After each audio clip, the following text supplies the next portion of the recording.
오늘은 구약성경 738장 1절로 7절 그리고 34절로 41절입니다. 혹시 주보에 그때 여호와께서 폭풍 가운데서 욥에게 말씀하여 이르시되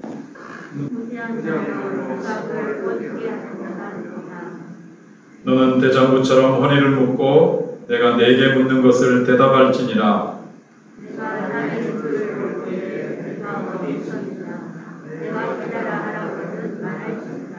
누가 그것의 도량법을 정하였는지 누가 그 줄을 그것의 위에 띄었는지 내가 아느냐.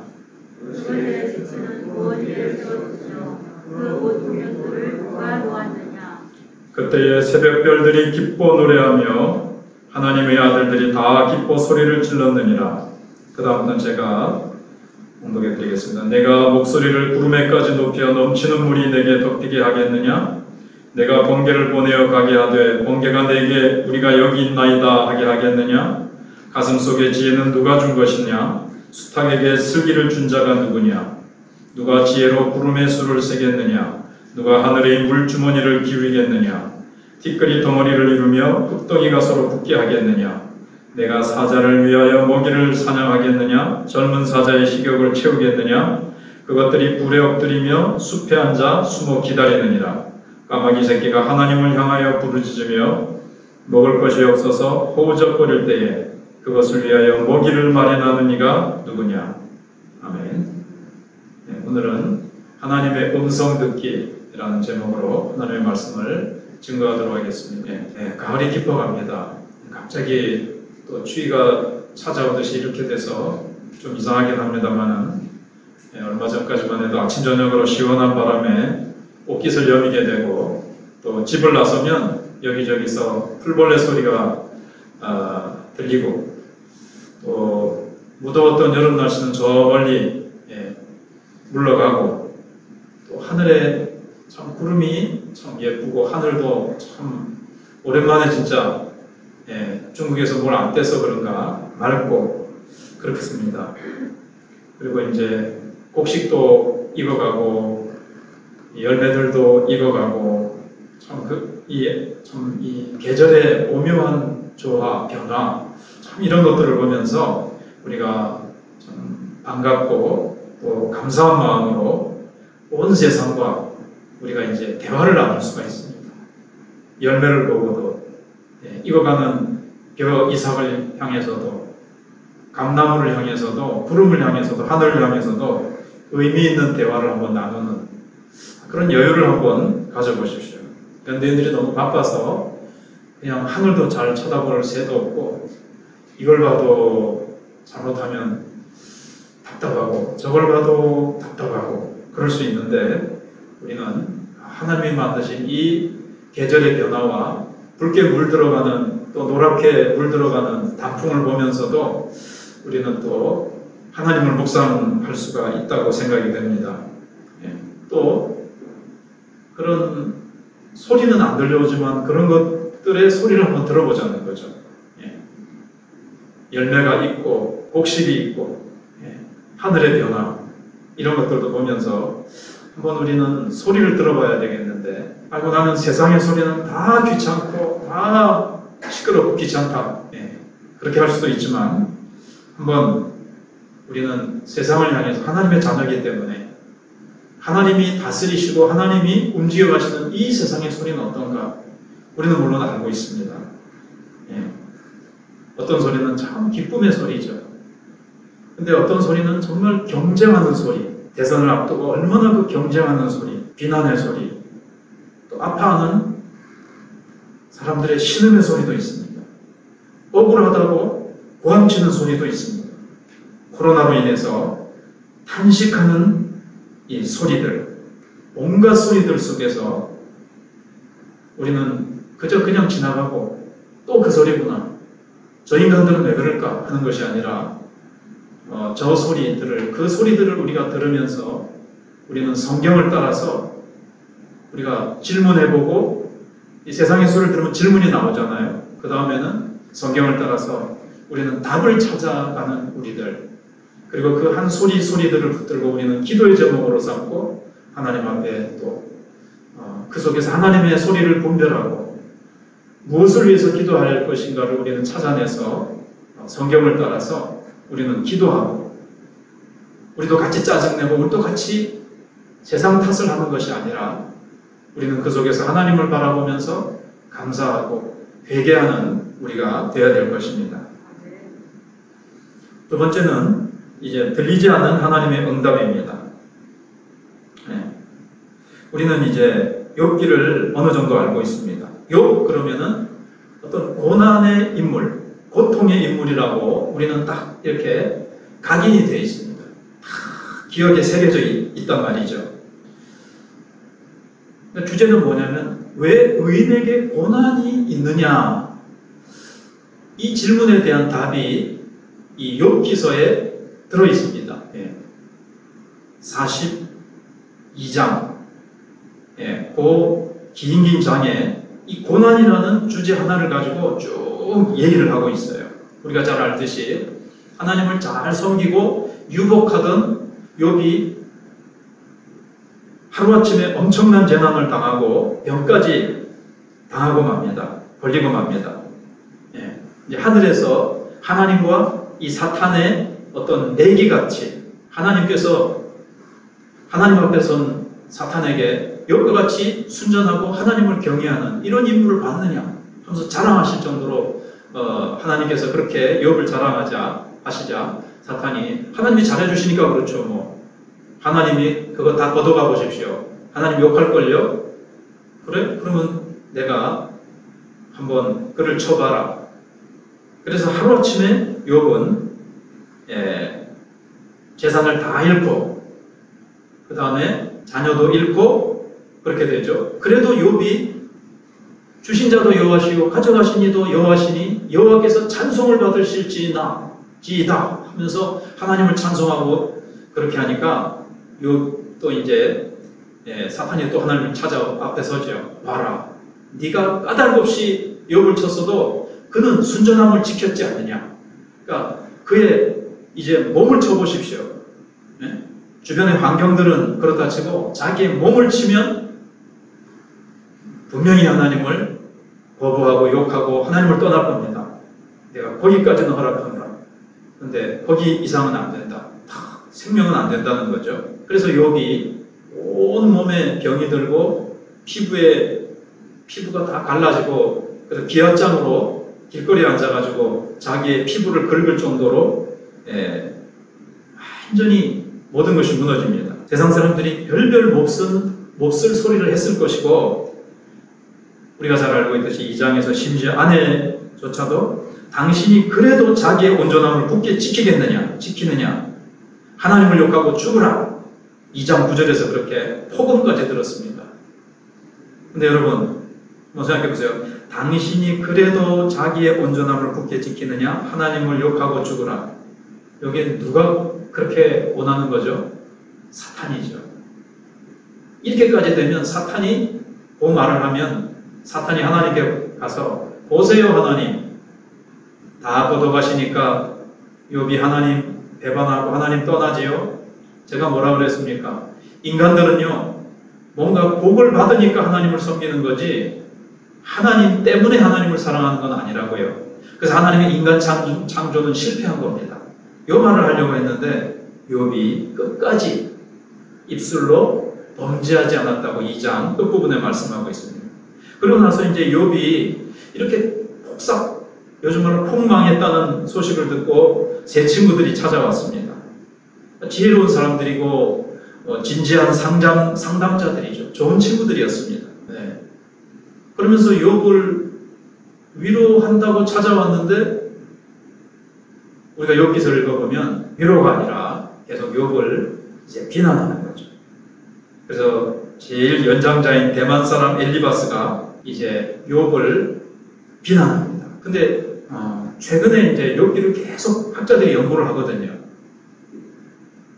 사탄은 그러고 나서 이제 사라졌느냐 천상에서 욥을 탁 친 다음에 그 다음에는 이제 지켜만 보고 있느냐 더 연구를 해보니까 욥기 4장에 보시면 어떤 내용이 나오는가 하면 이제 궁금하신 분들은 한번 찾아볼까요?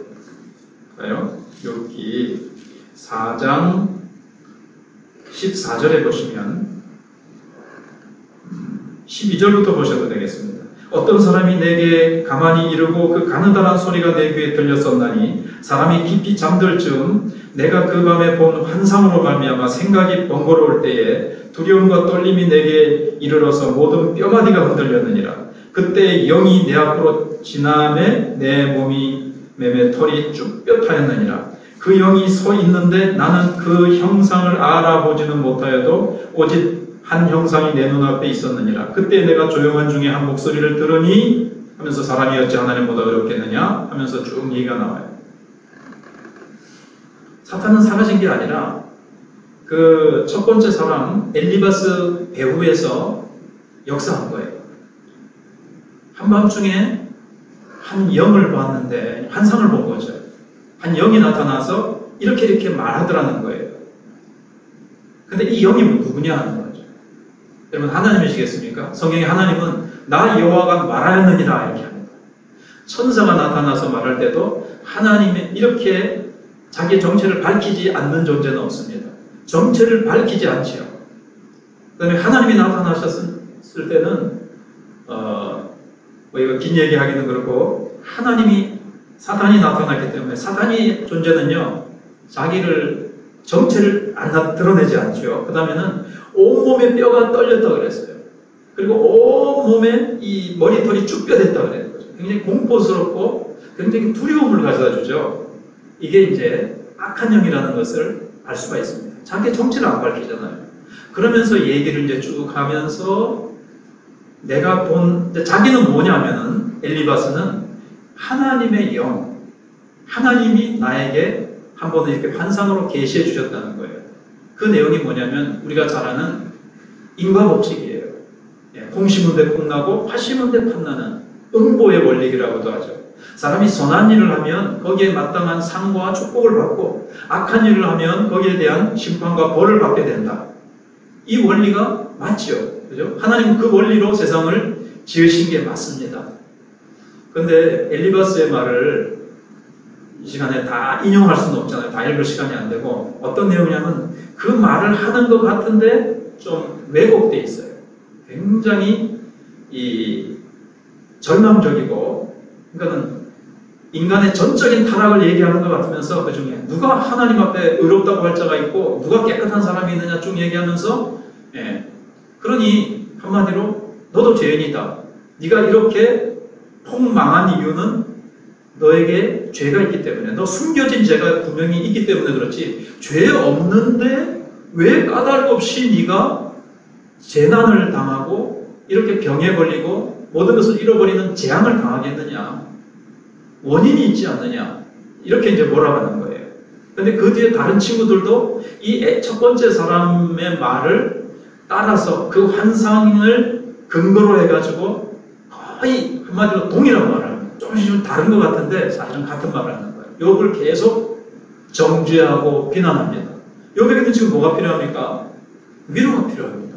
근데 친구들이라고 찾아와가지고는 위로하는 것이 아니라 자기들이 가지고 있는 이 좁은 지식을 가지고 욥을 그 좁은 잣대로 욥을 대보고는 정죄하고 비난하고 회개하라고 촉구를 합니다. 처음엔 아주 부드럽게 권면을 해요. 그래도 욥이 나는 이런 재앙을 받을 만한 죄를 짓지 않았다라고 계속 자기의 순전함을 주장하자 나중에는 막 격분해가지고 야, 참 니 못됐다. 죄가 그렇게 있으면서도 니 계속 회개하지 않고 강파하다. 이런 식으로 격분해가지고 그렇게 이제 얘기를 합니다. 그래서 친구들이 말하는 이 보응의 원리 이게 맞죠. 근데 그거는 하나님이 만드신 이 우주를 만드신 원리 가운데는 그거를 보응의 원리를 2차원적인 법칙이라고 해봅시다. 근데 2차원적인 법칙만 있는 게 아니에요. 그거를 넘어서 3차원적인 원칙이 있어요. 그 3차원적인 원칙 속에서는 의인이 고난을 당하기도 하고 악인이 잘 되는 것 같은 때도 있는 거예요. 근데 욥도 뭘 가지고 있었느냐면 보응의 원리를 욥도 믿고 있었던 거예요. 그동안 붙잡고 있었어요. 그래 나도 너희들 하는 얘기 다 안다. 욥이 이제 그런 식으로 얘기하거든요. 근데 실제로 현실을 봐라. 내가 주변을 바라보니까 우리가 봐도 그렇죠. 악인이 잘 되는 경우가 있습니까? 없습니까? 악인이 잘 돼요. 잘 먹고 잘 살다가 잘 죽어요. 근데 선인과 의인이 항상 잘 되기만 합니까? 선인과 의인이 고통을 당하기도 하는데 이거 보응의 원리하고 안 맞죠. 콩 심은 데 콩 나고 팥 심은 데 팥 나는 원리하고 안 맞잖아요. 그래서 욥이 보니까 너희들 말대로 선인이 축복받고 악인이 벌을 받아야 되는데 세상은 그렇게 돌아가지 않더라. 이 얘기를 하는 거예요. 그리고 하나님을 향해서도 하나님이 다스리시는 이 세상이 그 2차원적인 원리, 인과 원칙의 원리로 돌아가야 되는데 세상은 그렇게 하나님이 만드신 원리대로 돌아가지 않는 것 같습니다. 혼돈의 세상인 것 같습니다. 그렇게 하나님을 향해서 뭔가 이렇게 의문을 던지는 거예요. 지금 여기 전체를 지금 이렇게 섭렵하는 거예요, 지금.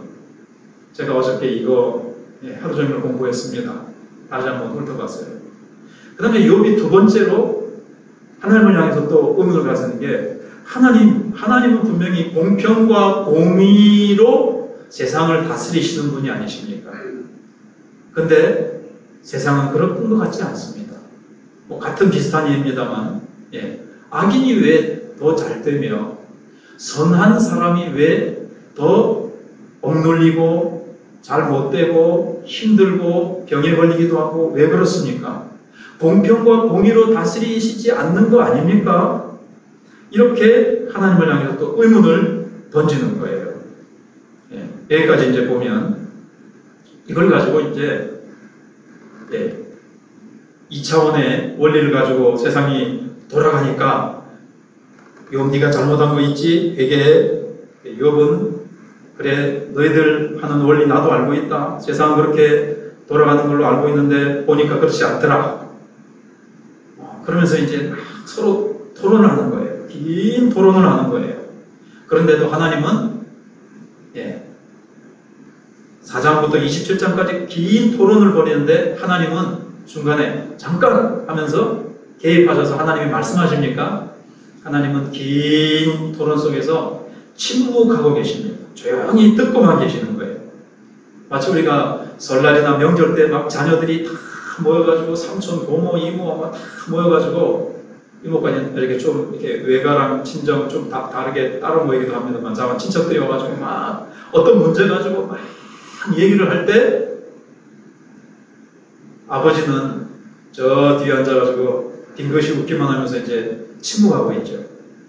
근데 막 서로 얘기하면서 고모도 끌어들이고 삼촌도 끌어들이고 맞죠 삼촌도 자기 편으로 끌어들여가지고 자기의 주장이 옳다라는 것을 막 증명하려고 하는데 다 막 씩씩거리면서 얼굴이 빨개져가면서 막 얘기를 하는데 아버지는 저 뒤에서 웃고만 계신 것처럼 하나님은 가만히 듣고 계시면서 침묵하시는 거예요. 쉽게 금방 말씀해 주시지 않았어요. 여러분 어떤 사람은요 우리 성경 보면 하나님은 금방 우리의 의문에 대해서 성경을 보면 금방 답해 주시지 않느냐 이렇게 말을 하는 사람도 있는데 그렇겠까? 그렇지 않아요. 성경을 가만히 보면요 하나님은 즉시 대답하실 때도 있죠. 그러나 많은 경우에 하나님은 우리가 오랜 후에 하나님의 답을 알 수 있습니다. 아브라함에게도 그랬고요. 야곱도 그랬고 요셉 한번 생각해 보세요. 요셉이 애굽으로 팔려가고 그 다음에 억울하게 감옥에 들어가고 그랬는데 정말 요셉은 억울하다. 왜 그러실까? 요셉도 알 수 없었죠. 우리도 성경을 처음 읽을 때 왜 그런지 모르는데 답은 언제 나오죠? 오랜 후에 보니까 요셉이 이제 답을 찾죠. 형님들이 나를 팔았다고 근심하지 마세요. 하나님이 먼저 나를 이곳에 형님들을 살리시려고 우리 가족을 살리시려고 보내신 거예요. 나중에 답이 나오잖아요. 요셉이 13년 동안 고난받으면서 그러니까는 처음에 몰랐던 거죠. 그렇습니다. 모세는 어떻습니까? 자기가 민족을 구하려고 이렇게 했는데 40년 동안 광야에서 그냥 조용히 파묻혀서 은둔의 생활을 해야 됐습니다. 왜 그랬을까? 그 40년 하나님 대답이 없으세요.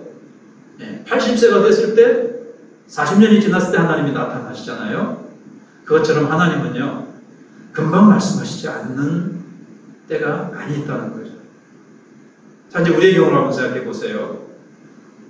코로나가 왔습니다. 몇 달 후면 괜찮아지겠지.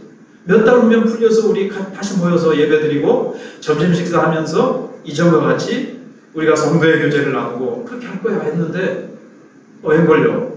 1년이 지나고 지금 2년이 다 돼가고 이제 12월 9일부터 위드 코로나로 간다는 소식이 있습니다만은 그래도 마스크는 뭐 끼워야 되고 교회만큼은 식사는 계속 못하게 할 거라는 소리가 들려옵니다. 왜 그렇습니까, 하나님? 왜입니까?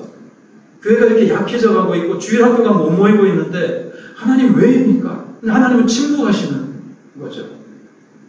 이래서 그럴 거야, 저래서 그럴 거야 라고 얘기하고 많은 사람들이 여기에 대해서 토론을 하지만 하나님은 침묵하고 계십니다.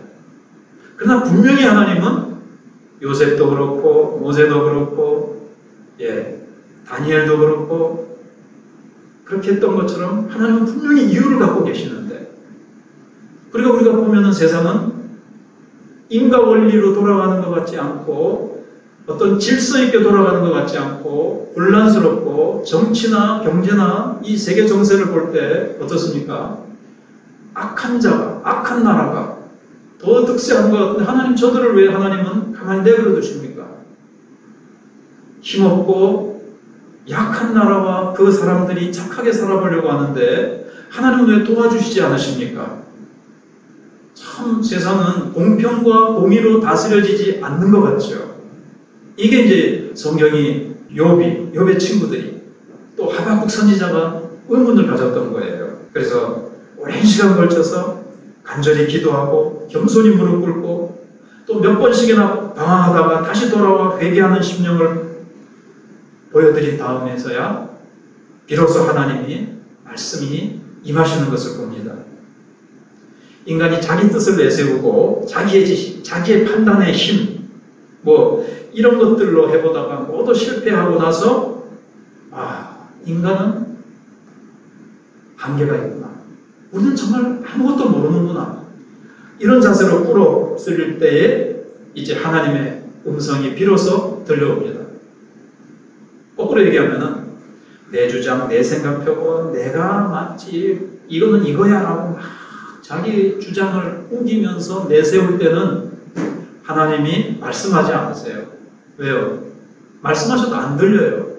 사실은 어떻게 보면 침묵 속에도 말씀하고 계셔도 자기의 주장과 자기의 판단과 자기의 어떤 고집과 자기 그 편견으로 꽉 차 있을 때는요 하나님 음성이 안 들리는 거예요.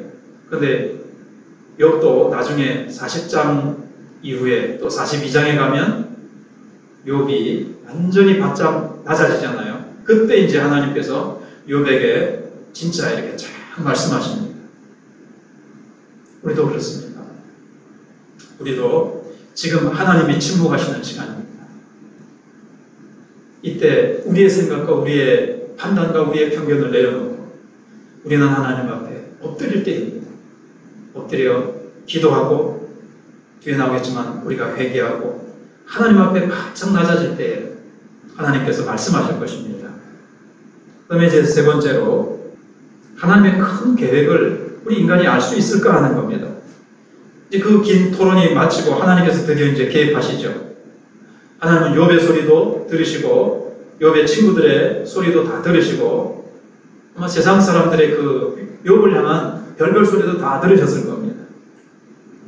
그러면서 이제 하나님께서 개입을 하시는데 욥은 조금 전에 말씀드린 대로 자신의 고난이 억울하다면서 친구들에게 나는 이런 재난을 당할 만한 죄를 짓지 않았다라고 이제 계속 얘기하면서 하나님의 공의에 뭔가 문제가 있는 것 같다. 하나님은 질서 있게 세상을 다스리는 것 같지 않다. 그렇게 이제 막 얘기를 하는 거예요. 그렇게 얘기를 했는데 하나님께서 42장에서 제가 이거 찾는 동안 제가 며칠 동안 제가 제 몸에 안 맞는 음식을 좀 먹고 나서 40장 1절 2절 보시면 여호와께서 또 욥에게 일러 말씀하시되 트집 젓는 자가 전능자와 다투겠느냐 하나님을 탓하는 자는 대답할지니라 이렇게 얘기를 해요. 예. 여기 트집 젓는 자 욥도 처음에는 순전함을 지키고 그랬는데 그 친구들하고 막 비난하고 그러다 보니까 그 비난에 대해서 대응하다 보니까 자기도 모르게 하나님을 좀 탓한 것 같아요. 나는 정말 질서 있게 살았고 나는 선하고 공의롭게 이웃을 사랑하며 살았는데 나는 재난당할 만한 이유가 없는데 왜 이런 재난이 임하는지 은근히 하나님을 탓한 거죠. 또 여기 하나님을 트집 잡는 자가 누구냐? 전능자와 다투겠느냐? 하나님이 계시면 하나님 나타나서 말씀해 보세요. 이제 이렇게 얘기를 하거든요. 그러면서 내가 묻는 말을 대답할지니라. 2절에 그렇게 이제 얘기를 합니다. 그리고 이제 네가 허리를 묶고 당당하게 대장부처럼 네가 대답을 해라. 이렇게 얘기를 하나님이 하십니다. 이제 다음 주에 한 번 더 40장부터 42장 끝에까지 한 번 더 다룰 테니까 그때 한 번 더 결론에 대해서는 다음 주에 한 번 더 생각해 보기로 하고요. 긴 침묵 끝에 하나님이 찾아오십니다. 그때 우리는 하나님께서 욥에게처럼 네가 한번 답을 해보아라 이렇게 이제 말씀하실 때 여러분 우리는 대답할 수 있어야 됩니다. 근데 그 내용을 보면요, 너는 정말 하나님의 자녀로서 우리도 마찬가지입니다. 우리는 이 세상에 대해서 원망하고 정부의 어떤 대책, 방역 대책이 이렇고 저렇고 세상 사람들이 하는 말에 같이 끌려서 또는 거기에 대해서 이렇고 저렇고 우리가 막 토론을 합니다만은 하나님께서 아까 말씀드린 대로 긴 침묵을 깨시고 코로나가 종식되고 나중에 우리가 왜 하나님이 그런 긴 코로나 통해서 하나님이 어떻게 일하셨는지 교회가 어려움을 당하고 교회는 쇠퇴하는 것 같았지만 그것을 통해서 하나님은 교회를 연단하시고 또 우리가 지금은 알 수 없는 어떤 일들을 행하셨을 때 우리는 하나님 앞에 뭐라고 대답할지 준비하고 있어야 됩니다. 우리도 세상 사람들처럼 탓하고 원망하고 방역체계가 왜 이래 뭐가 왜 이래 뭐가 왜 이래 이렇게 하다가 하나님 앞에 섰을 때 내가 하나님의 큰 계획을 보지 못하고 우리는 이 가운데서도 하나님을 찬양하고 하나님 앞에 감사하며 우리는 이 가운데서도 하나님이 하신 일들이 있다는 것을 생각하고 아까 말씀드렸던 것처럼 세상의 온갖 소리 중에서도 성경을 따라서 답을 찾아서 그걸 가지고 우리는 조용히 기도하면서 나아갔어야 되는데 하나님 오셨을 때 하나님 제가 너무나도 하나님의 크신 권능과 하나님의 자비하심과 하나님의 그 섭리 우리는 알 수 없는 우리의 쪼그라운 머리로는 알 수 없는 하나님의 큰 계획을 따라서 하나님은 분명히 우리 눈엔 모순돼 보이지만 하나님은 모순되지 아니하시고 공의와 진리로 질서 있게 분명히 다스리신다는 것을 고백하나이다. 그걸 우리는 그러니까 끝까지 신뢰해야 된다는 거죠. 그러니까 코로나의 기간 중에도 우리는 어떻게 해야 된다는 것이 중요한 답 중에 하나인가 하면요. 오늘 얼른 펴기 힘드시면 주보나 이 펴놓으신 38장 7절 같은 데 보세요. 그때 새벽별들이 기뻐 노래하며 하나님의 아들들이 다 기뻐 소리를 질렀느니라. 그 앞에 나오는 게 뭡니까? 내가 세상을 창조할 때 얼마나 큰 능력으로 거기에 주초를 놓고 마치 건축자가 하듯이 줄을 딱 당겨가지고 줄을 딱 튕기고 그 다음에 온 우주 만물을 창조할 때 네가 있었느냐? 나의 그 큰 능력과 이 창조의 능력과 이 우주를 만드는 나의 그 큰 지혜를 네가 아느냐? 이 우주를 움직이려면 어떤 능력과 지혜가 있어야 되는데 그 큰 지혜와 능력을 네가 아느냐? 하나님이 이렇게 막 물으시는 거예요. 근데 그 말 속에는 그걸 우리는 다 알아야 된다. 하나님은 그 크신 하나님이시오. 하나님은 너무나도 놀라운 지혜를 가지고 계시는데 이 조그만 우리는 내 문제 가지고 자영업자 같으면 왜 이 코로나가 와가지고 내 사업이 안 돼? 요 문제 내 문제 가지고 여기도 자기 문제에 빠져가지고 하나님이 이게 제대로 안 하시는 것 같아. 하나님 공의한 하나님이시라면 왜 이렇게 세상이 이렇게 막 엉망진창으로 돌아가? 이건 이제 우리의 문제에 빠져서 원망하고 탓하는 거예요. 근데 하나님의 자녀는 창조주 하나님, 그 크신 지혜와 능력으로 이 우주를 다스리시는 하나님을 크게 보면서 하나님이 이유가 있으실 거예요. 이런 가운데서 우리는 하나님이 베푸신 은혜와 능력을 감사해야 하는 거예요. 7절을 제가 왜 그랬냐면 그때 어땠습니까? 새벽벌들이 기뻐 노래하며 하나님의 아들들이 다 기뻐 소리를 질렀느냐. 하나님의 아들들은 천사입니다. 우리는 이 코로나 가운데서도요, 소수가 모였지만 감격함으로 하나님을 찬양하는 거예요. 네, 감격에 차서. 근데 우리는요, 처음에 예배를 시작할 때는 감격에 차고 하나님 나와서 이 코로나 가운데서 예배드림을 감사합니다. 이렇게 하다가 지금쯤 시간에는 여러분들은 안 그러겠지만 코로나가 언제 끝나지? 코로나로 인해서 이 재정이 우리 집이 우리 회사가 어디다 우리 회사 어떻게 되는 거 아니야? 나의 앞길은 그러면서 내 문제에 나도 모르게 빠지는 거예요. 그리고 보이는 현상만 바라보면서 왜 이러는 거야? 주일학교 이러다가 문 닫겠어. 그럼 교회는 어떻게 되는 거야? 하나님 왜 이러시는 거야? 막 예배 시간에 우리는 그렇게 되게 하시는 거예요. 욥처럼. 근데 그게 아니라 우리는 욥아 대답해보아라 하면서 막 쭉 하는 얘기 중에는요, 그 크신 하나님을 끝까지 욥은 그렇게 하긴 했어요. 사실 중간에 의문은 가졌지만 그 크신, 근데 이제 더 욥의 신앙이 그렇게 돼야 되고 우리도 이 연단을 겪으면서 그 크신 능력의 하나님, 여러분 지구가 이 집을 지을 때 처음에 이렇게 기초를 닦잖아요. 근데 지구가 어디 위에 올려져 있습니까? 기초가 있어요. 이게 밑으로 안 떨어지도록 줄을 매달아 놨습니까? 그냥 우주에 떠 있어요. 그냥. 기초도 없는데. 야, 놀랍죠? 수많은 별들. 이게 다 가는 길이 있고, 이거 뭐, 이제 중간에 이제 막 그런 얘기가 나오거든요. 우리는 하나님의 자녀라면, 하나님이 분명히 그 크신 능력으로 지금도 우주 만물과 코로나와 이 세계 정세를 움직여가고 계시되, 분명히 하나님은 질서 있지 않게 질서가 다 무너진 것 같고 혼돈스러운 것 같은데 아니라는 거예요. 그 3차원적인 원리는 오늘 시간이 없어서 다음 주에 말씀드려야 될 것 같아요. 그러니까 잠깐 말씀드리면 이제 이 보이지 않는 영계의 싸움이 있어요. 사탄의 세력이 짐승을 다 뺏어가고 자녀들의 목숨을 뺏어가고 욥이 병들게 하는 그 배후에 엘리바스 뒤에서 이 악한 영이 나타나가지고 이 준 환상, 이 거짓 계시가 있단 말이에요. 사탄은 계속 엘리바스 뒤에 역사해가지고 욥을 비난하고 욥이 무릎 꿇도록 만들려고 이 악한 사단의 역사, 이 영적 영계의 싸움들, 이건 이제 다음 주에 말씀을 드리도록 하고, 그래서 우리가 이 3차원의 싸움과 원리가 있다는 것을 깨닫고, 그래서 우리는 기도해야 되겠고, 우리는 하나님 앞에서 정말 이 모든 현상을 바라보면서 우리의 생각을 가지고 좁은 의견을 가지고 이 말 저 말을 할 것이 아니라 이 가운데서도 정말 크신 하나님께서, 전능하신 하나님께서 온 우주를 또 우리 대한민국을 한국교회를 움직여 가시고 우리 개인적으로도 참 우리가 어렵고 힘든 상황이 닥쳤을 때 하나님, 저는 주님을 잘 믿으려고 하는데 왜 이런 어려움이 오십니까? 오게 하십니까? 왜 이런 힘든 병에 걸리게 하십니까? 우리는 그렇게 말할 수 있습니다. 욥처럼.